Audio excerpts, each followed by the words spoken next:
معزز سامعین، نبی کریم صلی اللہ علیہ وسلم نے ارشاد فرمایا، الشعبان شہری و رمضان شہر اللہ، یعنی شعبان میرا مہینہ ہے اور رمضان اللہ کا مہینہ ہے۔ آج کی اس ویڈیو میں ہم شعبان المعظم کی فضیلت اور خاص طور پہ 15 شعبان المعظم یعنی شب برات کے متعلق احادیث مبارکہ کی روشنی میں سنیں گے، اس لیے اس ویڈیو کو آخر تک دیکھیں تاکہ آپ کے علم میں اضافہ ہو سکے۔ معزز سامعین، حضرت سیدنا اسامہ بن زید رضی اللہ عنہ فرماتے ہیں کہ میں نے عرض کی، یا رسول اللہ صلی اللہ علیہ وسلم، میں دیکھتا ہوں کہ جس طرح آپ شعبان میں روزے رکھتے ہیں اس طرح کسی بھی مہینے میں نہیں رکھتے۔ فرمایا، رجب اور رمضان کے بیچ میں یہ مہینہ ہے، لوگ اس سے غافل ہیں، اس میں لوگوں کے اعمال اللہ رب العالمین کی طرف اٹھائے جاتے ہیں، اور مجھے یہ محبوب ہے کہ میرا عمل اس حال میں اٹھایا جائے کہ میں روزہ دار ہوں۔ اسی طرح ام المومنین حضرت عائشہ صدیقہ رضی اللہ تعالی عنہا فرماتی ہیں کہ میں نے نبی کریم صلی اللہ علیہ وسلم کو فرماتے ہوئے سنا کہ اللہ تعالیٰ خاص طور پر 4 راتوں میں بھلائیوں کے دروازے کھول دیتا ہے۔ نمبر 1 بقر عید کی رات، نمبر 2 عید الفطر کی چاند رات، نمبر 3 شعبان کی 15ویں رات کہ اس رات میں مرنے والوں کے نام اور لوگوں کا رزق اور اس سال حج کرنے والوں کے نام لکھے جاتے ہیں،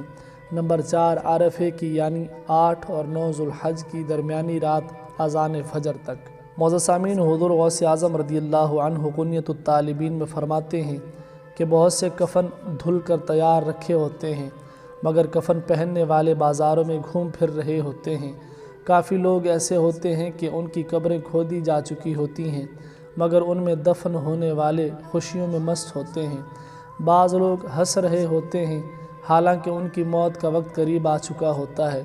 کئی مکانات کی تعمیرات کا کام پورا ہو گیا ہوتا ہے مگر ساتھ ہی ساتھ ان کے مالکان کی زندگی کا وقت بھی پورا ہو چکا ہوتا ہے۔ ام المومنین حضرت عائشہ صدیقہ رضی اللہ عنہا سے روایت ہے کہ نبی کریم صلی اللہ علیہ وسلم نے فرمایا، میرے پاس جبرائیل علیہ السلام آئے اور کہا کہ شعبان کی 15ویں رات ہے، اس میں اللہ تعالیٰ جہنم سے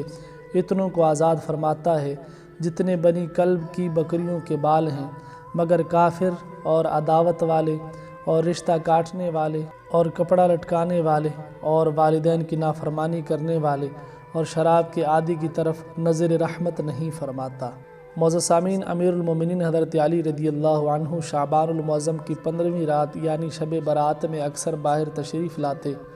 ایک بار اسی طرح شب برات میں باہر تشریف لائے اور آسمان کی طرف نظر اٹھا کر فرمایا، ایک مرتبہ اللہ تعالیٰ کے نبی حضرت سیدنا داؤد علیہ السلام نے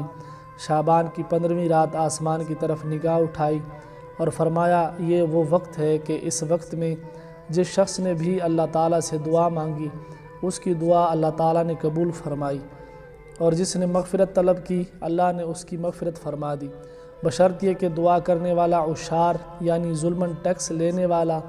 جادوگر، کاہن اور باجا بجانے والا نہ ہو۔ پھر یہ دعا کی، اللہم رب داؤد اغفر لمن دعاک فی ہذہ اللیلۃ او استغفرک فیہا، یعنی اے اللہ، اے داؤد کے پروردگار، جو اس رات میں تجھ سے دعا کرے یا مغفرت طلب کرے تو اس کو بخش دے۔ معزز سامعین، حضرت علی رضی اللہ عنہ ہی سے مروی ہے کہ نبی کریم صلی اللہ علیہ وسلم نے ارشاد فرمایا، جب 15 شعبان کی رات آئے تو اس میں قیام یعنی عبادت کرو اور دن میں روزہ رکھو، بے شک اللہ تعالیٰ غروب آفتاب سے آسمان دنیا پر خاص تجلی فرماتا ہے اور کہتا ہے کوئی مجھ سے مغفرت طلب کرنے والا کہ اسے بخش دوں، ہے کوئی روزی طلب کرنے والا کہ اسے روزی دوں، ہے کوئی مصیبت زدہ کہ اسے عافیت عطا کروں، ہے کوئی ایسا، اور یہ اس وقت تک فرماتا ہے کہ فجر طلوع ہو جائے۔ معزز سامعین، اسی طرح ام المومنین حضرت عائشہ صدیقہ رضی اللہ عنہ فرماتی ہیں کہ میں نے ایک رات نبی کریم صلی اللہ علیہ وسلم کو نہ دیکھا تو جنت البقیع میں مجھے مل گئے۔ آپ صلی اللہ علیہ وسلم نے فرمایا، کیا تمہیں اس بات کا ڈر تھا کہ اللہ اور اس کا رسول تمہاری حق تلفی کریں گے؟ میں نے عرض کی، یا رسول اللہ صلی اللہ علیہ وسلم، میں نے خیال کیا تھا کہ شاید آپ ازواج مطہرات میں سے کسی کے پاس تشریف لے گئے ہوں گے۔ تو فرمایا، بے شک اللہ تعالیٰ شعبان کی 15ویں رات آسمان دنیا پر تجلی فرماتا ہے، پس قبیلہ بنی کلب کی بکریوں کے بالوں سے بھی زیادہ گناہ گاروں کو بخش دیتا ہے۔ معزز سامعین، شعبان المعظم کی 15ویں شب یعنی شب برات بہت ہی بابرکت اور عظمت والی رات ہے۔ اس میں کوشش کی جائے کہ کثرت کے ساتھ اللہ تعالیٰ کی عبادت کی جائے، ذکر و اذکار کیا جائے، نوافل ادا کیے جائیں، قرآن پاک کی تلاوت کی جائے اور اس کے دن میں روزہ رکھا جائے۔ اللہ تعالیٰ ہم سب کو عمل کی توفیق عطا فرمائے، آمین۔